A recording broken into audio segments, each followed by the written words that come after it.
अस्सलाम वालेकुम। Welcome to Yummy Treats. कैसे हैं आप सब? अल्लाह आप सब को अपने सामान में रखे।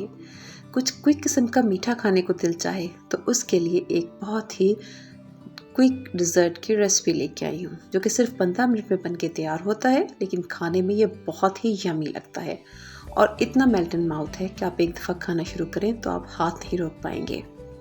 तो आइए आज की रेसिपी को बनाना शुरू करते हैं, लेकिन उससे पहले चैनल पे नए हैं तो सब्सक्राइब कर लें और बेल आइकन प्रेस कर लें ताकि आप कोई भी यमी रेसिपी मिस ना करें। बिस्मिल्लाहिर्रहमानिर्रहीम। यहाँ पे मैंने 1 लीटर दूध लिया है। आप चाहें तो फुल फैट मिल्क ले लें, चाहे तो बॉइल्ड मिल्क ले लें। अब उसमें आधा कप चीनी डाली और इसको बॉयल होने के लिए रख दिया। जब तक कि इसमें एक बॉयल आता है तब तक इसी 1 लीटर दूध में से 2 टेबलस्पून दूध मैंने अलग रख लिया था ठंडा, और उसमें मैं डालूंगी 3 टेबलस्पून वनीला कस्टर्ड पाउडर और इसको अच्छे से मिक्स कर लेंगे। मिक्स करना इसलिए ज़रूरी है कि इसमें किसी किस्म का कोई लम्प्स ना रहे। अगर इसमें कोई गुठली रह जाएगी तो हमारी कस्टर्ड में भी गुठली आएगी और उससे हमारे डिज़र्ट का टेस्ट ख़राब हो जाएगा। दूध में सिर्फ एक बॉयल देना है। उबाल आ गया दूध में, तो अब हम इसमें कस्टर्ड का मिक्सचर डाल देंगे और मिक्सचर डालते हुए भी चम्मच चलाते रहना ज़रूरी है। ये बेसिक टेक्निक्स होती हैं कस्टर्ड बनाने की। अब 3 से 4 मिनट तक इसको मीडियम फ्लेम पे हमने पकाना है, जब तक ये हल्का सा गाढ़ा हो जाए। बहुत ज़्यादा गाढ़ा हमने इसको नहीं करना है। और फिर इसको ये देख सकते हैं इस तरह का लिक्विड सा चाहिए। और अब साथ ही हम बना लेंगे शुगर सिरप। 1 कप पानी में आधा कप चीनी डाली और चीनी के मेल्ट होने तक इसको हमने पकने देना है। 4 से 5 मिनट इसको भी लगेंगे। कस्टर्ड और शुगर सिरप आप साथ साथ बना सकते हैं, इससे वक्त बचता है। जब चीनी अच्छे से मेल्ट हो गई, थोड़ा सा ये पानी में बॉयल आने लगा है, तो अब हम इसमें डाल देंगे इसको एक अच्छा सा कलर देने के लिए। मैं इसका फ्लेवर जो है वो प्लेन रख रही हूँ। आप चाहें तो इसमें ज़ाफ़रान भी डाल सकते हैं और इलायची पाउडर भी। मैं यहाँ पे सिर्फ 1 चुटकी येलो फूड कलर डाल रही हूँ, ताकि इसको अच्छा सा कलर देने के लिए।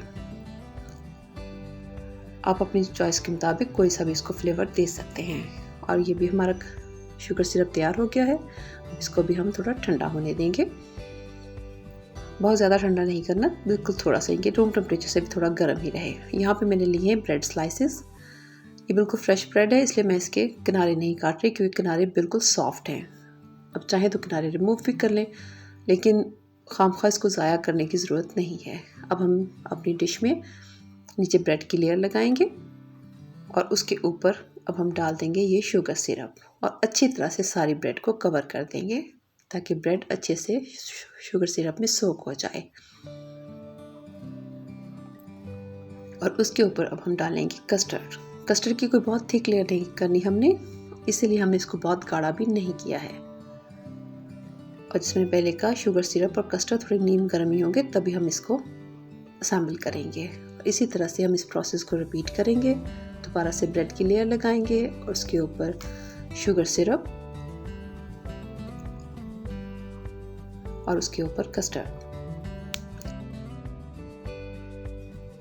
इसी तरह से हम इस प्रोसेस को रिपीट करेंगे। अब ये आपके बर्तन की डेप्थ पे डिपेंड करता है कि आपकी जो डिश है, आपका बर्तन है, वो कितना डीप है। उसमें ब्रेड की 3 लेयर्स लगती हैं, 4 लगती हैं, 2 लगती हैं। मेरी डिश में ब्रेड की 3 लेयर्स लगी थी। अब आखिरी लेयर के ऊपर भी कस्टर्ड पोर कर देंगे और इसके ऊपर हल्का सा शुगर सिरप दोबारा से डाल देंगे, इसको थोड़ा सा कलरफुल करने के लिए। और उसके बाद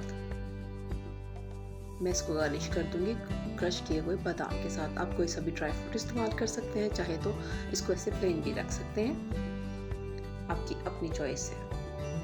और फिर अब हम इसको तैयार करने के बाद ठंडा करेंगे।